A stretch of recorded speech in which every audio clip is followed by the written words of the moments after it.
Assalamualaikum warahmatullahi wabarakatuh.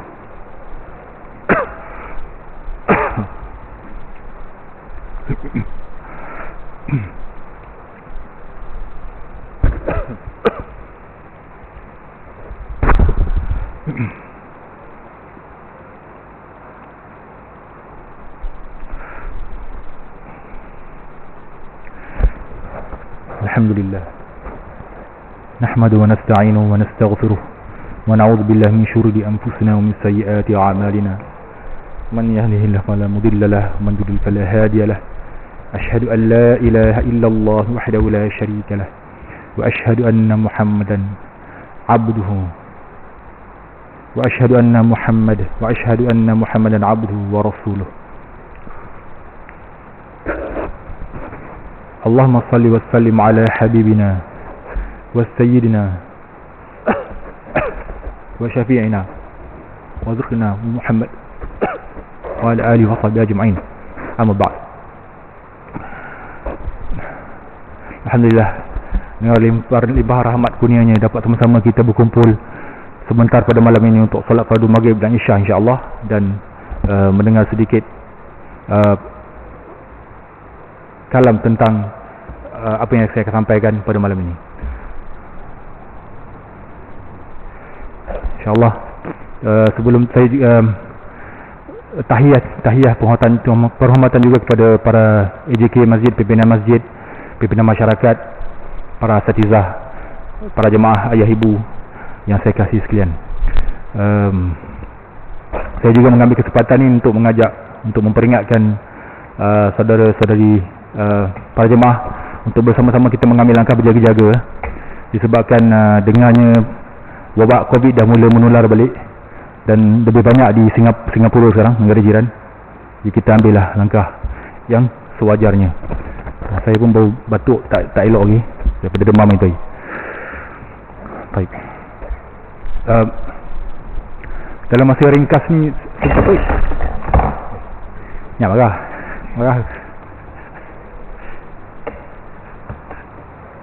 Dalam masa ringkas ni saya nak mengambil kesempatan untuk melakukan sedikit huraian kepada apa yang kita baca biasa selalu, atau para imam baca selalu, iaitu kunut nazilah. Kita tahu kunut nazilah ni berasal ada sesugalunya daripada amalan Nabi sallallahu alaihi wasallam, dan saya akan ceritakan sejarahnya, dan juga saya akan ceritakan sedikit kaifiatnya dan lafaznya dan variasinya kalau sempat. Cuma satu lagi, saya menyuruh jugalah kepada sesiapa yang mampu membaca kunut nazilah, bacalah kunut nazilah dalam keadaan kita masih lagi mendengar saudara-saudara kita di Palestin sedang berperang dengan Zionis laknatullah. Khutbah Jumaat 2 minggu lepas ada disebutkan, khutbah Jumaat Jaiz 2 minggu lepas ada menyebutkan tentang kita hendaklah membaca kunut nazilah pada setiap solat 5 waktu fardu. Jadi siapa yang mampu, siapa mana yang nak buatlah, ya. Kalau kita solat sendirian di rumah atau bersama keluarga, kita cuba buat, kan. Dan apakah bacaan kunut nazilah, kan, panjang, kan. Orang kita kadang-kadang juga nak baca, kan. Jadi saya akan bagi tahu nanti kejap lagi apa caranya. Satu lagi lah, nazilah ni lah bermaksud kunut lah, qanata yaqnutu. Nazilah daripada perkataan nazala yang zulu, nazilah turun. Betul dosa ini, ya. Nazilah turun, maknanya bencana yang menurun, bencana yang turun, musibah. Dan bencana ini boleh bentuk dalam bentuk perang, dalam bentuk wabak penyakit, dalam bentuk apa yang menimpa kaum muslimin seluruhnya, kaum muslimin secara amnya, secara globalnya. Bukannya kalau kita rumah terbakar ke, motor kita kena curi ke, kita buat suruh nazilah. Tak boleh, tak ID. Dia kena apa yang menimpa pada umat, apa yang menimpa pada peribadi kita, hal peribadi adalah tidak disyariatkan untuk membaca kunut nazilah. Baik, saya malah nak buang masa, kita terus pergi kepada kunut nazilah. Sejarah ni kunut nazilah ini ialah, secara ringkasnya, ada hadis pada selepas perang Badar di Madinah, Nabi para sahabat di Madinah, datang satu kaum datang minta Nabi hantarkan sekumpulan sahabat Nabi yang fasih, yang faqih, yang sahabat Nabi yang hebat, datang untuk ajarkan mereka agama dan untuk membantu mereka menyerang satu kaum, berperang dengan satu kaum. Jadi mereka ni datang jumpa Nabi, minta tolong bagi supply kami sahabat-sahabat Nabi untuk perangi satu kaum lah, dan mengajarkan mereka agama. Jadi Nabi pilih daripada para sahabat Nabi, sahabat-sahabat yang hebat, para qurra ni sahabat Nabi yang faqih dalam agama, dalam Quran. Qurra mana qari yang membaca, perlu dia qurra, para jemaah yang mahir membaca Quran antaranya. Jadi 70 orang sahabat Nabi pergi. Nabi hantarlah 70 orang mengikut orang yang minta tolong ni. Jadi dalam perjalanan mereka diserang, mereka dikhianati. Rupanya yang minta tolong sebenarnya mereka ada dendam dengan Nabi dan para sahabat ketika mereka kalah pada perang Badar dulu. Panjang cerita dia, saya ringkaskan. Jadi mereka ni dibunuh, 70 sahabat Nabi ni kebanyakannya dibunuh, dikhianati dan dibunuh. Hampir semua di telaga apa nama dia? Bir apa nama? Bir Marwan, saya ingat. Satu telaga, Bir Maunah, telaga Maunah. Jadi kebanyakannya mati. Adalah beberapa yang ditangkap, yang hidup ditangkap, dijadikan hamba, dijual. Dan ada antaranya sahabat Nabi yang hebat ni, antaranya Khubayb bin Adi radhiyallahu anhu. Beliau ditangkap, dijual dan diseksa oleh orang yang pernah dia berdendam dengan dia ketika kalah perang dulu. Jadi dia ni Khubayb bin Adi ni, sahabat Nabi ni, kita pun tak apa selalu dengan nama Khubayb bin Adi kan, tapi sahabat Nabi hebat ni. Dia diletakkan, dipasung di tiang salib. Salib tu bukan sebab dia Kristian, bukan sebab orang tu Kristian, sebab memang cara dulu nak tahan pegang orang tu, pasung orang tu adalah dengan buat tanda T tu, salib tu. Sama juga lah macam saya cerita dulu kan, elan sikit lah, saya cerita dulu 2 minggu lepas tentang kisah Nabi Isa kan. Orang yang menggantikan Nabi Isa tu disalib. Kalau orang Nasrani betul-betul faham agama dia tak akan sembah pegang salib tu. Sebab salib tu bukannya berasal pada ajaran Nabi Isa, salib tu zaman sebelum tu lagi. Cara orang Romawi, orang-orang penjajah Palestin pada waktu tu, orang-orang Rom, pasung, tangkap, ikat orang. Jadi salib tu dah lama ada dah, sebelum zaman Nabi Isa. Jadi kalau orang Nasrani dia betul-betul faham agama dia, mereka takkan pegang sangat pada salib tu kan. Tapi kerana mereka sesat, Labbalin, sesat. Jadi balik kepada cerita tadi, sahabat Nabi ni Khubayb bin Adi disalib dan disiksa. Macam-macam lah dialog yang berlaku. Tapi sebelum dia mati, dia sempat berdoa kepada Allah Ta'ala, Allahumma ahsihim adada waqtuhum badada wala tughadir minhum atada, hadis wala tubqi minhum ahada. Ya Allah, kau kirakanlah orang kafir ni satu-satu. Setiap seorang yang kafir yang memberontak yang mengkhianat kepada Nabi ni, khianat pada rombongan Nabi ni, kau kira seorang-seorang. Adada waqtuhum badada, dah bunuh mereka, hancurkan mereka sehancur-hancurnya. Wala tubqi minhum ahada, jangan tinggalkan mereka seorang pun kan. Nah, akhirnya mereka ni matilah, wafatlah sahabat Nabi tu, syahid. Dan kisahnya panjang selepas tu, tapi saya nak ringkaskan, itulah kisah antara sebab berlakunya puncanya asal berlakunya kunut nazilah. So bila berita tu sampai kepada Nabi sallallahu alaihi wasallam, Nabi sangat berduka cita, Nabi sangat sedih. Jadi Nabi solat, Nabi bangun solat fardu, Nabi doa yang kita baca tu lah, yang kita Allahumma inna naj'aluka fi nuhuri a'da'ina dan seterusnya. Saya akan huraikan selepas ni. Okay, itulah doa dia yang Nabi baca. Okay, kita tengok doa tu. Ya. Ni dah paling besar ni, kalau ada nampak lah. Okey. Kunut nazilah ni kita baca dalam salat fardu, tidak ada dalam salat sunat. Tidak disyaratkan dalam salat sunat. Imam Nawawi pun dalam kitab Al-Majmu' Syarah Muhazzab, dia kata tidak ada dalam salat sunat, salat raya ke tak ada. Baca dalam salat fardu. Bila 5 waktu fardu. Okey, baik. Kita terus kepada ni. Allahumma tu ya Allah. Allahumma inna naj'aluka fi nuhuri a'da'ina. Betul okey. Ya Allah, inna sesungguhnya. Bawah ada terjemahan. Inna naj'aluka, kami jadikan kau. Kami jadikan dalam arti kata bukan kami menjadikan Allah Ta'ala tu, maknanya kita mengambil ittikhaz, mengambil Allah tu kan. Fi nuhur a'da'ina, fi dalam nuhur daripada nahr ni daripada batang tengkuk ni kan. Kalau hari nahr, hari sembelih kan, fasalli li rabbika wanhar, fasalli, sembahlah Tuhanmu, maka sembahlah Tuhanmu, bika wanhar, dan sembelih kan, wanhar wa inhar, nahr nun hara, sembelih. So biasa orang sembelih kat leher kan, leher kat sembelih, orang Arab sembelih kat tengkuk binatang. Jadi nuhur. Jadi kita jadikan Allah, kita ambil Allah berada di batang tengkuk orang-orang kafir.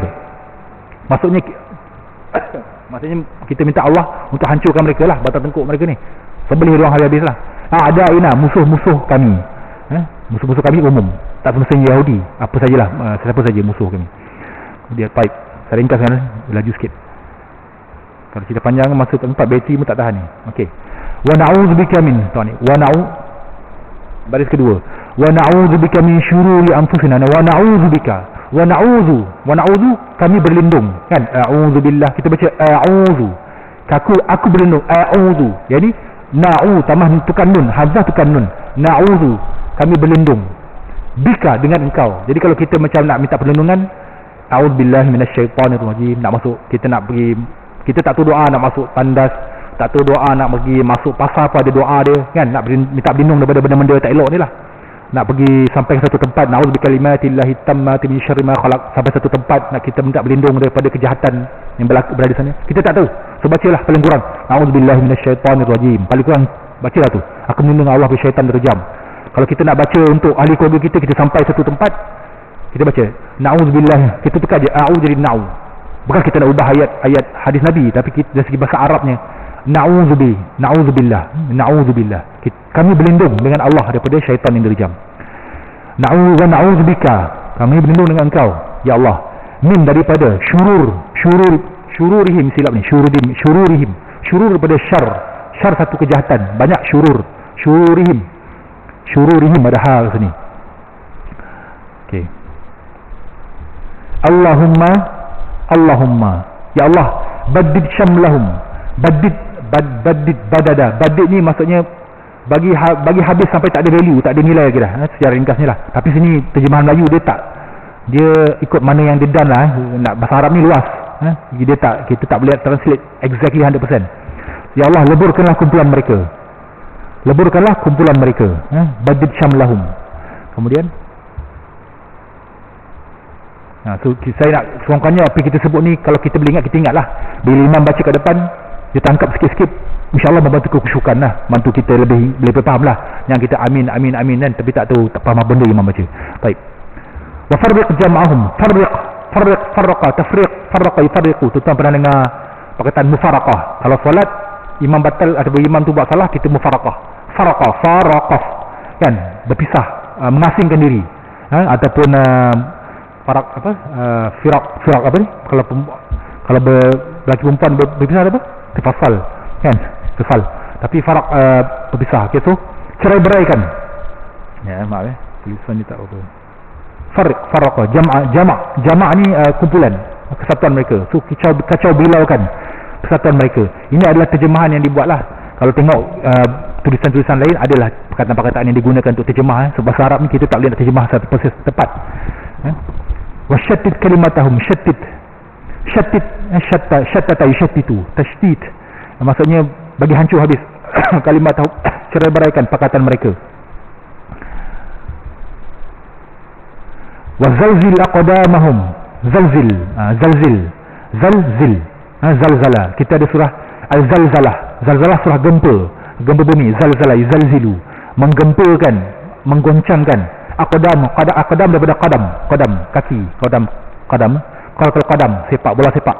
So qadam banyak, aqdam, Allah goncangkan kaki-kaki mereka. Itu dari segi bahasa literalnya lah, harfiahnya. Goncangkan maknanya goncangkan pendirian mereka, aqdam. Okey. Baik. Okay. Jadi saya ulang secara ringkas. Kita nak pergi sekali lagi, nak tengok perkataan satu-satu dulu.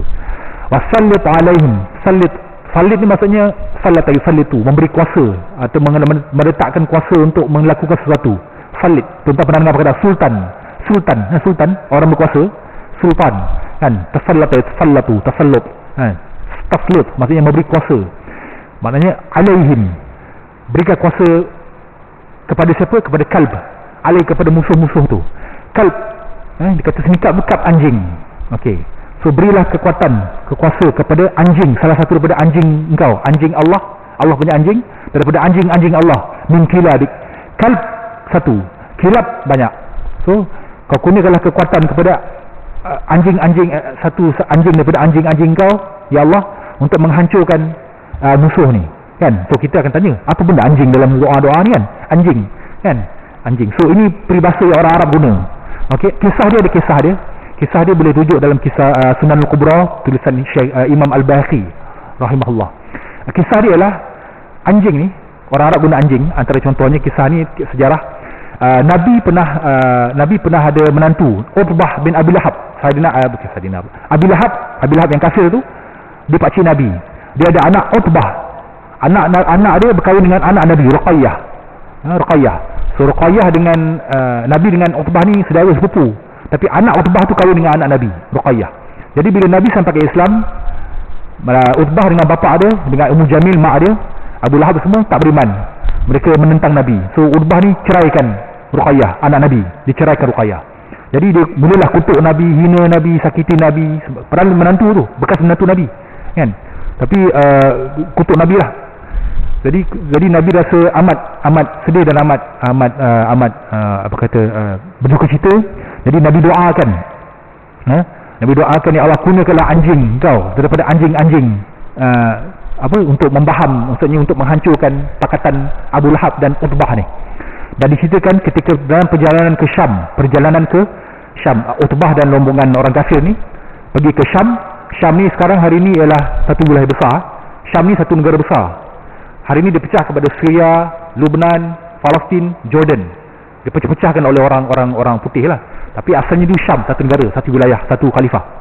Jadi bila mereka nak pergi ke Syam, Utbah ni yang bekas menantu Nabi ni, yang kufur ni, yang menentang Nabi ni, dia dibaham oleh singa.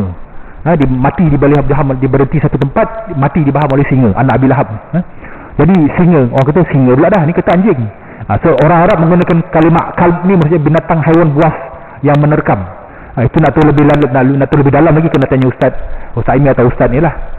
Ustaz Asraf lah. Dia graduate bahasa Arab. Tapi itulah dia. Macam kita lah orang Melayu kata kan. Orang Melayu kata apa? Apa contoh? Apa contoh peribahasa orang Melayu? Tak mahu lah. Bodoh macam lembu. Kan? Bodoh macam lembu kan? Bukan lembu je yang tak ada akal. Binatang ni tak ada akal juga. Tapi orang Melayu memandang lembu tu macam tak ada akal. Macam itulah. Kalb ni kan. Kalb. Maka engkau gunakanlah kekuatan.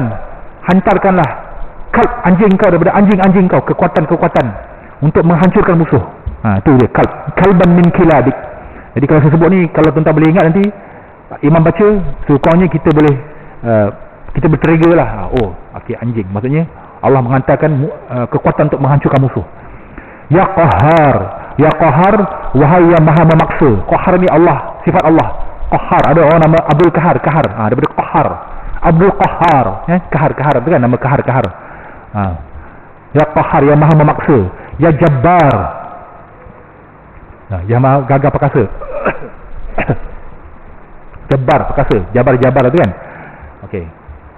Kemudian Ya Muntaqim, yang maha membalas. Allah bersifat membalas. Kita tak boleh balas dendam kan. Orang kita balas dendam, orang buat jahat kita balas dendam, tak boleh. Tapi Allah ada sifat dengan kemuliaan dia, dengan kesuciannya, Allah boleh membalas mengikut apa yang Allah kehendaki lah. Allah membalas, intiqam, sifat membalas. Baik. Ya Muntaqim, Ya Qahar, Ya Jabbar, Ya Muntaqim. Ya Allah, Ya Allah, Ya Allah. Ini semua nama Allah. Jadi ada sebagian ustaz kata waktu ni Ya Qahar, Ya Jabbar, Ya Muntaqim, Ya Allah, Ya Allah, Ya Allah. Ini kita seru nama Allah. Jadi tak perlulah baca amin kan. Sebab dia bukannya permintaan, dia nama Allah. Tapi kalau nak baca itu tak salah lah kan. Bila imam baca Ya Qahar, Ya Jabbar, mula-mula tadi apa? Allahumma inna naj'aluka fi nuhuri a'da'ina. Kami jadikan engkau di batang tengkuk leher-leher musuh kami. Kan? Dia bukannya amin sebenarnya. Dia bukannya satu permintaan, tak ada fi'il amr, tak ada permintaan kat situ. Tapi bolehlah kalau nak amin, tak ada masalah lah. Orang kita dia tak tahu maksud dia kan. Tapi sekurang-kurangnya kalau saya beritahu ni tuan-tuan alert so kalau maksud Ya Qahar, Ya Jabbar, Ya Muntaqim, baca Ya Allah, Ya Allah, Ya Allah, Ya Rahman. Kita sebutlah nama Allah. Ya Qahar, kita sebut, atau kita sebut imam sebut Ya Qahar, Ya Jabbar, kita sebutlah Ya Qahar, Ya Jabbar, Ya Muntaqim. Boleh, tak salah. Ya Allah, Ya Allah kan. Kalau tak amin pun tak, kalau tak pun amin pun boleh lah. Nak senyap tak apa, senyap ya kan, boleh juga, tak dosa pun. Okey. Ya Allah, Ya Allah, Ya Allah. Betul tak Ustaz ini? Betul lah? Okey. Kalau salah betul kan? Sahih la akhtatu. Allahumma ya munzilal kitab, wahai Tuhan. Allahumma, wahai Tuhan, wahai Allah. Ya, wahai munzilal kitab, munzil yang menurunkan, nazala yanzilu, turun. Menurunkan menyebabkan sesuatu turun, anzala yunzilu. So munzila al-kitab, kitab, Quran. Jap. Apa ni? Wa ya mujriya sahab, mujriya, wahai ya, wa ya dan ya, wahai mujriya, ajra yujri, yang menjalankan, yang melarikan, execute, menjadikan benda tu jadi, menjalankan, ajra yujri. Ada perkataan jara yajri, lari. Mujriya sahab, sahab ni awan, kumpulan awan. Mujriya sahab, yang menjalankan awan, menggerakkan awan. Okey. Wa ya hazibal ahzab, hazimal hazib, wa ya dan wahai yang mengalahkan tentera ahzab. Hazim ni isim fa'il, dia mengalah, orang yang mengalahkan. Hazama yahzimu, mengalahkan. Ahzab, pakatan. Tentera ahzab, surah ahzab, pakatan musuh. Ahzab, so mengalahkan pakatan-pakatan musuh. Ya wa ya hazimal ahzab. Okey, so tu satu lagi nama Allah lah kita panggil. Allahumma ya muzil kitab, wahai yang menurunkan kitab. Ya mujriyas sahab, yang menjalankan awan. Wa ya hazimal ahzab, yang mengalahkan pakatan-pakatan musuh. So kalau ustaz cakap lah kan, kalau yang tepatnya kita tak amin, sebab itu bukannya permintaan, itu seru nama Allah saja. Sebutlah ya Allah, ya Allah. Tapi tak apalah, nak amin pun tak apa, tak dosa. Saya beritahu je, tak salah untuk kita faham, itu je. Baik. Wa ya hazim al-ahzab, ihzimhum. Ihzim ni daripada ni, hazim, ihzim, tewaskan mereka, kalahkan mereka. Ihzim. Wansurna alaihim, unsurna, wa dan unsurna, tolonglah kami, alaihim, ke atas mereka, tolonglah kami menghancurkan mereka, mengalahkan mereka. Wansurna alaihim, ini kata permintaan. Ihzimhum, kalahkan mereka. Wansurna alaihim, bantulah kami mengatasi mereka. Itu permintaan, itu kita amin balik. Amin. Okey, baik. Okay, habis. Ini yang basic, yang asas yang Nabi baca. Jadi orang tanya, ni hafal panjang ni kan. Kadang-kadang kita solat di rumah dengan ahli keluarga kita, tak sempat lagi masjid, nak baca kan macam mana kan, nak baca kan tak erti pula, terbaca doa kunut subuh pula kan. So dia sebenarnya kalau ikutkan apa saya baca daripada tulisan mufti, tidak ada lafaz yang sahih, yang fix, tidak ada lafaz yang tetap mesti ikut macam-macam ni, tak ada lafaz. Itu sebab ada versi-versi yang berbeza-beza. Sayyidina Umar ada versi dia berbeza. Versi ketika Sayyidina Umar berperang dengan kaum Nasrani, dia ada versi dia. Allahumma inna nasta'inuka wa nastaghfiruk wa nusni 'alaika wa nu'minu bika wa la nakfuruk wa nakhru wa narju rahmatak wa nakhafu 'adzabak.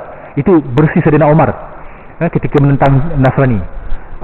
Ketika Covid dulu kan, keluar berita kan, ulama keluar, Jabatan Mufti keluarkan, Allahumma dfa' anna, ya Allah, alihkan dari kami, selamatkan kami daripada minal ghala, harga kehidupan, harga barang yang meningkat melampau naik, ghala, mahal, harga gaya hidup yang harga naik lah, barang naik lah. Wal bala, dan bala, wal wabak penyakit Covid waktu tu kan, wal fahsya wal munkar dan sebagainya. Kita ada baca versi dia kan. Ada doa nazilah ketika kemarau panjang, apa doa dia? Antaranya dalam riwayat Abu Daud, Allahumma anzil alaina, bukan sini, Allahumma anzil alaina ghausan, Allahumma anzil alaina ghausan mughisan mari'an nafi'an la bayra ajilan la ajilan. Maksudnya, ya Allah, turunkan kami hujan yang baik, menyegarkan tubuh kami, membawa kebaikan, menumbuhkan tumbuh-tumbuhan, memberi manfaat, bukannya memberikan mudarat. Hujan, kemudian apa? Kemudian hujan yang segera, jangan dilambat-lambatkan. Itu antara doa-doa lain. Jadi ulama kata tidak ada yang khusus. Doa kunut nazilah ketika kemarau, ketika banjir ke, ketika perang ke, tidak ada khusus. Jadi kalau kita nak baca kat rumah kan, kita nak bacalah, tapi dalam bahasa Arab lah, jangan bahasa Melayu, batal lah solat kan. Lepas solat rukuk terakhir tu, kita bangun, sami Allahu liman hamidah. Kalau kita boleh hafal sikit, tak hafal banyak ni, kita hafal sikit. Allahumma ansur Palestin, jadilah, ya Allah, bantulah Palestin, jadi tu kan. Apa lagi? Allahumma unsur Palestin. 3 perkataan. Ya Allah, bantulah Palestin. Kalau lagi panjang sikit, Allah mansur ikhwanana, saudara-saudara kami fi Palestin kan. Tu kena hafal sikitlah kan. Ataupun apa lagi, Allahumma, baca saya tambah Allahumma ahmi, Allah lindungilah Ghazah wal Masjid Al-Aqsa, Ghazah dan Masjid Al-Aqsa. Ghazah di Ghazah sana, Gaza tu, dan Masjid Al-Aqsa, dan seterusnya. Boleh tambah. Jadi tidak ada lafaz yang tidak ada lafaz yang fix. Jadi bolehlah kita pilih mana-mana. Sekurang-kurangnya kita doalah ikut kemampuan kita. Kalau kita sembahyang sendirian, seorang-seorang pun boleh sembahyang kat rumah, solat fardu bukan solat sunat, solat fardu, solat baca sendiri. Allah mansur Palestin, alhamdulillah. Allah mansur Islam wal muslimin. Bolehlah. Itu zikir kita tu. Lepas tu sallallahu ala Muhammad walhamdulillah rabbil alamin. Allahu akbar, kita sujud kan. Baca sikit je. Jadilah itu kunut nazilah tu. Kan? Doakan ke atas bencana yang menimpa. Baik. Jadi itu dia. Jadi saya ulang balik. Allahumma inna naj'aluka fi nuhuri a'da'ina. Ya Allah, kami jadikanmu di dalam pada batang-batang tengkuk musuh-musuh kami. Wa na'udzubika min syururihim. Wa na'udzubika, dan kami berlindung denganmu daripada kejahatan-kejahatan mereka. Allahumma baddid syamlahum. Ya Allah, kau leburkanlah kumpulan mereka. Apa lagi? Wa farriq jam'ahum, pisahkanlah pakatan mereka, kumpulan mereka. Wa syattid kalimatahum, cerai-beraikanlah persatuan mereka. Wa zalzil, goncang, gempurkan kaki-kaki mereka, maksudnya pendirian mereka, biar mereka goyah. Orang kata goyah lah, Israel goyang kan. Apa? Israel goyang, benda kan. Goyang, goncang kan. Okay. Kemudian wasallit alaihim, dan hantarkanlah kekuasaan daripada anjing-anjingmu ke atas mereka, maknanya kekuatanmu daripada ke atas musuh-musuh mereka kan. Kalban min kilabik, ya qahhar, ya jabbar, ya muntaqib, wahai Tuhan yang memaksa, wahai Tuhan yang berkuasa, dan wahai Tuhan yang membalas. Ya Allah, ya Allah, ya Allah. Allahumma ya muzil kitab, wahai Tuhan yang menurunkan kitab. Wa ya mujris sahab, yang menjalankan awan. Wa ya hazimal ahzab, yang mengalahkan pasukan musuh, pakatan musuh. Ihzimhum wansurna alaihim, kalahkan mereka dan bantulah kami mengatasi mereka. Jadi itulah dia kunut nazilah yang secara ringkas yang saya nak sampaikan. Semuanya kalau imam baca, kita ada sikit-sikit lah pakatan-pakatan kita tangkap kan. Tak adalah amin kosong gitu ya kan. Baik, kalau tuan-tuan boleh hafal lagi bagus. Nak baca doa ni dalam solat, selepas baca solat ke, dalam sujud ke, lepas waktu solat sunat lah. Nak baca dalam sujud ke, nak baca sebelum salam ke, boleh boleh. Tapi yang dituntut syariat ialah kunut nazilah ketika selepas sujud terakhir, ketika baca sami Allahu liman hamidah tu. Baik, setelah kunut nazilah, saya nak masuk bab apa yang berlaku pada hari ini sikit. Saya bukan nak cerita tentang Israel Palestin sangat, tapi ada orang kata perang hari ini, orang Islam menentang Yahudi hari ini. Tuan-tuan tahu ada satu hadis Nabi kata apa? Pada akhir zaman nanti orang Yahudi akan lintang pukang. Hari ini orang Yahudi menguasai dunia. Satu hari akhir zaman nanti orang Yahudi akan lintang pukang, tewas. Mereka akan lari bertabaran, dan antara mereka menyorok di belakang batu dan pokok-pokok. Maka batu dan pokok-pokok itu berkata-kata kan, wahai orang Islam, ini orang Yahudi belakang aku, mari datang bunuh dia kan. Jadi adalah orang-orang kita ni tak tahu dia takwil ikut cara mana, ada tafsir ikut cara mana. Dia kata ni yang zaman sekarang ni, perang Israel Palestin ni yang dahsyat ni, nanti adalah Yahudi tu pergi nyorok belakang Hamas kejar dia orang nyorok belakang pokok, belakang batu, nanti batu tu akan bercakap kan. Wallahualam, Allah kena jadikan batu, pokok bercakap, kayu bercakap pun Allah boleh jadikan, tak ada masalah. Tapi hadis Nabi itu merujuk kepada akhir zaman. Bukan ini saya tak katalah ini awal lagi kan, zaman tu bila kita tak tahu. Tapi ini masih lagi awal lah. Kita boleh kata mengikut petunjuk hadis Nabi dan syarah-syarah ulama tentangnya. Ini yang perang berlaku pada hari ini belum lagi sampai akhir zaman. Ini baru mukadimah saja. So saya nak cerita sikit tentang hadis tu. Akhir zaman juga lah, tentang berkenaan dengan Yahudi. Tuan-tuan tahu turutan akhir zaman, tanda-tanda akhir zaman, ketika berlaku akhir zaman, apa yang berlaku nanti. Hadis Nabi banyak tentang akhir zaman. Kita tahu akhir zaman ni Nabi akan muncul, Nabi Isa akan turun, Dajjal akan muncul, keluar binatang melata, matahari terbit sebelah barat. Tapi antara akhir zaman, tanda-tanda akhir zaman yang awal, saya cerita sikit. Tanda-tanda akhir zaman yang awal ialah antara tanda akhir zaman yang kecil, tanda-tanda kecil akhir zaman yang antara yang dekat-dekat nak masuk yang besar. Kita satu masa nanti akan berlaku perang besar, dipanggil Malhamah Kubra. Perang besar ni satu zaman kita tak tahu bila. Perang besar ni ialah apabila satu masa nanti orang Islam, orang beriman akan bergabung, akan membuat perjanjian dengan orang-orang Romawi. Ada hadis Nabi lain, Nabi kata pada akhir zaman nanti bangsa Romawi ni bangsa orang hari ini kita tengok bangsa Romawi ni US, Amerika, mungkin Rusia, US, Eropah, orang kulit putih lah. Nabi kata orang-orang Islam pada akhir zaman nanti akan bergabung dengan Bani Asfar, orang kulit kuning, orang anak-anak kuning, maknanya orang putih lah, orang Romawi. Orang Islam akan bergabung. Kita tengok hari ini tak mungkin orang Islam bergabung dengan orang kafir, kan? Tak mungkin kita berperang dengan orang. Tapi ini akhir hadis Nabi, kita kena terima, kita mesti beriman. Dia akan berlaku satu hari nanti. Orang Islam, orang beriman akan bergabung dengan orang Romawi menentang satu kaum. Dua-dua ni akan bergabung menentang satu kaum. Kaum tu siapa? Tak diceritakan dalam hadis. Tapi ada ulama takwil lah. Mungkin ni kaum komunis ke, kaum kapitalis ke, wallahu alam. Tak tahu, Nabi tak cerita. Tapi orang Islam akan bergabung dengan orang Romawi, kemudian menang. Lawan kaum tu menang orang Islam dengan orang Romawi. Orang Romawi Kristian lah, kebanyakan Kristian. Inilah hadis panjang hadis saya ringkaskan. Jadi bila dah menang, bila menang bersurailah dua puak ni. So orang Islam, orang Kristian kata, orang Romawi kata, kita menang sebab salib. Kita menang ni tadi lawan satu kaum ni sebab salib. Orang Islam ni tak berhatilah, kita menang kerana Allah Ta'ala kan. Jadi pendekkan cerita, bergaduh pula dua orang ni, berperang dua orang ni. Orang Islam diketahui oleh Imam Mahdi. Imam Mahdi akan turun, akan dibai'ah, akan diangkat sebagai pemimpin. Dan orang Islam akan berperang dengan kaum Romawi tadi.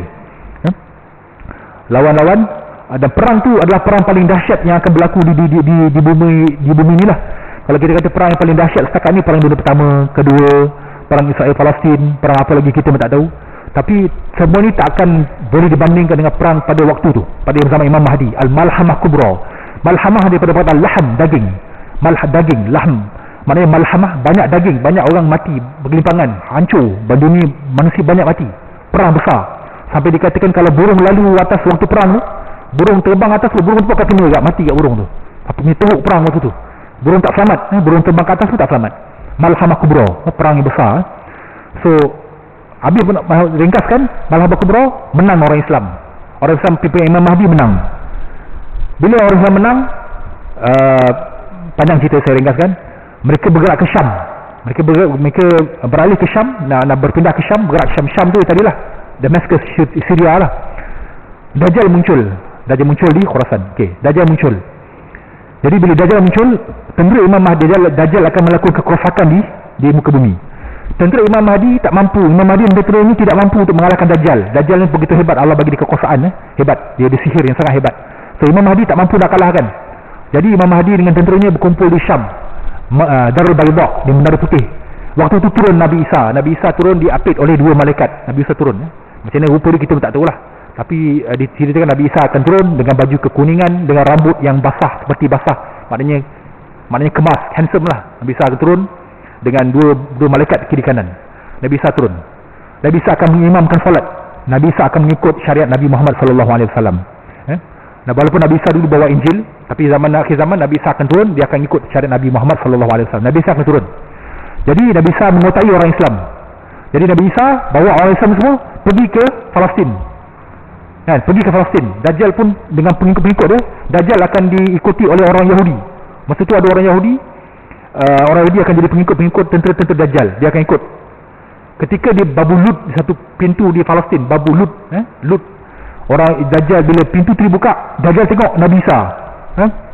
Pada sampai waktu tu tak ada siapa boleh kalahkan Dajjal. Dajjal invincible lah, tak ada siapa boleh kalahkan dia. Tapi bila the moment Nabi Isa, Dajjal nampak je Nabi Isa, Dajjal cair. Dalam hadis dia katakan Dajjal mencair seperti garam dalam air. Dia hancur, kalah terus. Dan ada hadis juga sambung, Nabi Isa akan tusuk Dajjal dengan tombak, sampai tombak Nabi Isa tu ada darah Dajjal. Okey, matilah Dajjal. Dajjal mati. Apa jadi pada pengikut Dajjal tu? Pengikut Dajjal tu orang Yahudi lah. Mereka tu lah bertebaran lari tu, yang lari bertebaran balik pokok, balik kan, mereka ketua mereka dah mati. Ketua mereka Dajjal dah kalah. Jadi orang Yahudi ni akan lari balik pokok, bertebaran lah. yang menyorok belakang batu pokok tu. Tu yang pokok-pokok bercakap tu. Ya Muslim, ada hadis lain, ya Abdullah, wahai Muslim, wahai hamba Allah. Hadzal Yahud warai, ini Yahudi belakang aku. Fata'al faqtul, mari datang dan bunuh dia. Itu cerita dia. Bukti saya nak sampaikan tu. Bukannya zaman sekarang ni, yang Israel Palestin ni kan, kadang orang kita ni fatwa dia terlebih advance. Ni Palestin ni, orang Hamas ni akan bunuh Yahudi menyorok belakang pokok tu. Itu pokok bercakap tu. Dia kena baca hadis betul-betul, kena baca huraian hadis, apa ulama huraikan. Dia selama sikit sebelum kita azan ni, kita nak habiskan. Setelah Dajjal mati, apa berlaku? Nabi Isa ketuai orang Islam. Ya'juj Ma'juj keluar Ya'juj Ma'juj, tembok dia runtuh. Ya'juj Ma'juj ni binatang yang manusia lah, tapi dalam manusia yang sangat ganas, sangat ganas. So dia akan penuhi bumi, dia akan melakukan kerosakan di bumi. Nabi Isa dan tenteranya tak mampu nak mengalahkan Ya'juj Ma'juj. Dia Allah perintahkan Nabi Isa dan orang Islam pergi naik ke Bukit Tur, Gunung Tur. So orang Islam pun naik ke Bukit Tur. Nabi Isa dengan lu tunggu situ. Jadi Nabi Isa berdoa, Ya'juj Ma'juj tengah melakukan kerosakan di bumi ni, hancur bumi ni, orang mati, makan, bunuh orang semua dah. Ya'juj Ma'juj banyak terlalu banyak. Jadi apa berlaku? Allah hantar ulat atau setengah kata hama. Allah hantar hama bunuh Ya'juj Ma'juj. Ya'juj Ma'juj ni akan digigit di badan dia oleh ulat atau hama ni, kuman ni, mati bergelimpangan, banyak, penuh dunia ni, tanah tu penuh dengan Ya'juj Ma'juj. Nabi Isa dengan sahabat dia nak turun nak tengok pun tak ada tempat nak pijak, sebab mayat Ya'juj Ma'juj penuh dengan tanah ni, penuh dekat ni, punyalah banyak. Nabi Isa berdoa lagi kepada Allah. Jadi Allah hantar burung besar. Burung tu panjang leher dia seperti leher unta. Dia ambil mayat Ya'juj Ma'juj ni, banyak burung kita tak tahulah. Banyak ambil bangkai Ya'juj Ma'juj ni, bangkai bawa keluar, buang. Kemudian Allah hantar hujan membersihkan. Hujan bersihkan bumi. Bumi bersih, tak ada lagi dah bangkai Ya'juj Ma'juj. Jadi bila bumi bersih, masa itulah bermulanya zaman yang sangat aman. Islam, diceritakan Islam akan masuk. Tidak ada satu rumah pun dalam dunia, tidak ada satu tempat, satu lorong, satu celah, satu rumah pun dalam dunia melainkan dimasuki oleh Islam. Dunia akan menjadi aman. Tidak ada perang-perang, tidak ada orang yang memberontak, orang menentang Islam, semua aman. Orang-orang Islam, orang-orang Nabi Isa menjadi ketua lah. Orang-orang Kristian pada waktu itu, orang Yahudi, orang Kristian, orang ahli kitab akan beriman dengan Nabi Isa. Dan Nabi Isa akan menjadi saksi bagi mereka. Diceritakanlah hadis. Orang beriman, ahli kitab akan beriman. Jadi tidak ada jizyah, tidak ada lagi cukai jizyah ke atas orang-orang kafir. Nabi Isa menghapuskan jizyah sebab orang Islam, orang-orang Kristian masuk Islam, semua ikut syariat Nabi Muhammad, ikut Nabi Isa. Ada hadis lain kata kharaj ni jizyah, cukai ke atas orang kafir zimmi, atas kepala. Kharaj cukai ke atas tanah. Kalau orang kafir zimmi masuk Islam, jizyah dia tak bayar cukai lagi dah. Tapi kharaj, cukai tanah tu kena bayar lagi. Tu hadis lain lah. Jadi masa tu aman. Islam tu tersebar. Orang kafir, orang Kristian semua masuk Islam. Tidak ada lagi yang beriman yang kafir. Jadi masa tu punya aman. Diceritakan dalam hadis, masa tu unta dengan singa pun boleh duduk sekali makan rumput, sesama dengan rumput. Apa lagi? Kanak-kanak bermain dengan ular. Dalam hadis kita tak boleh bayangkan, tapi itu berlaku. Masa tu aman. Kanak-kanak bermain dengan ular. Apa lagi? Kambing dengan serigala boleh duduk sekali. Hari ini mustahil lah, tapi pada masa itu mereka yang Allah jadikan satu zaman yang sangat aman. Diperintah oleh Nabi Isa, Islam kembali berkuasa. Tidak ada orang kafir yang merontak lagi dah. Sampai budak-budak boleh main dengan ular. Dan diceritakan buah delima pada waktu itu, satu buah delima boleh dimakan oleh ramai orang, berpuluh-puluh orang, ramai orang. Dan kulit buah delima itu boleh dijadikan tempat berteduh. Tuan boleh bayangkan punya besar, punya amannya waktu tu, sampai berkat sampai buah pun begitu, tak tahulah, kita tak nak bayangkan. Allah alam ada dalam hadis. Jadi bila sudah tu berlaku beberapa tahun, Nabi Isa hidup beberapa tahun, Nabi Isa diwafatkan. Allah wafatkan Nabi Isa. Nabi Isa meninggal, wafat. So Nabi Isa wafat, tidak ada pemimpin yang sekuat Nabi Isa. Mula-mula orang jadi jahat. Ada orang jadi jahat lah. Ada orang jadi jahat. Orang-orang melakukan kerosakan. Jadi Allah hantar angin. Kalau saya silap dalam sekuens itu betul sana. Allah hantar angin ni untuk mematikan semua orang Islam. Orang beriman pada waktu itu, Allah hantar angin. Angin itu perlahan masuk ke setiap orang Islam, orang beriman, walaupun dalam jiwa dia sedikit iman sebesar zarah pun, ada iman sikit pun Allah akan matikan. So dunia ni tinggal orang kafir, orang jahat je pada waktu itu, orang jahat. So waktu itulah berlakunya keluarnya binatang melata, dabatul ard, binatang melata, binatang daripada satu bumi keluar satu binatang besar. Macam ni rupa dia, wallahu alam. Kemudian berlakunya gempa bumi besar, satu di barat, satu di timur, satu lagi di tanah Arab, berbumi besar, satu landslide, satu tanah runtuh besar, sangat besar. Kemudian apa lagi, ada sebelum tu atau selepas tu ada awan meliputi bumi, awan. Kemudian akhirnya akhir sekali tinggal satu orang, sampai dia semua orang dah mati, dia semua orang jahat pun dah hancur semua. Dia ceritakan dalam hadis, tinggal satu orang di Madinah tak salah, orang ni pegang beli kambing. Dia tengok kat padang ragut dia tengok semua orang tak ada dah, semua orang dah mati, kambing-kambing semua tak ada, tinggal dua orang tinggal dua orang je manusia yang ada hidup waktu tu. Maka dia pun dimatikan. Dan lepas tu barulah matahari timbul dari segi sebelah barat. Masa tu baru matahari timbul dari barat. Sekarang ni di timur kan, matahari timbul dari barat. Itulah kali terakhir, sampai situ sajalah taubat diterima. Lepas tu taubat tak terima lagi dah. Dan lepas tu ditiupkan sekakala, mati semua manusia, mati habis semua kehidupan. Malaikat pun dicabut nyawa, tunggu masa untuk dibangkitkan selepas beberapa tahun. Itulah kisah dia. Jadi saya nak ceritakan itu rentetan peristiwa akhir zaman lah kan. Saya nak bagi tahu tu ialah kan, kita bacalah doa untuk saudara-saudara kita Israel dan Palestin. Cuma kita janganlah terlampau telan sangat. Kadang-kadang kawan-kawan kita kita forward dalam WhatsApp ni kan, cerita-cerita orang Hamas lawan Yahudi, Zionis kan, Zionis lagi belakang pokok kan, dah bercakap pokok batu bercakap kan. Itu cerita itu, kalau kita tengok hadis lambat lagi lah berlaku kan. Dan banyak hadis, ada hadis lain banyak. Kalau kita baca kitab fitan, ilmu tentang akhir zaman, ada banyak hadis Nabi kata akhir zaman Konstantinopel akan dibuka. Konstantinopel, Nabi sebut Konstantinopel. Dah azan belum? Main lagi main azan main lagi okey last. So Konstantinopel akan dibuka. Ni ada hadis sahih.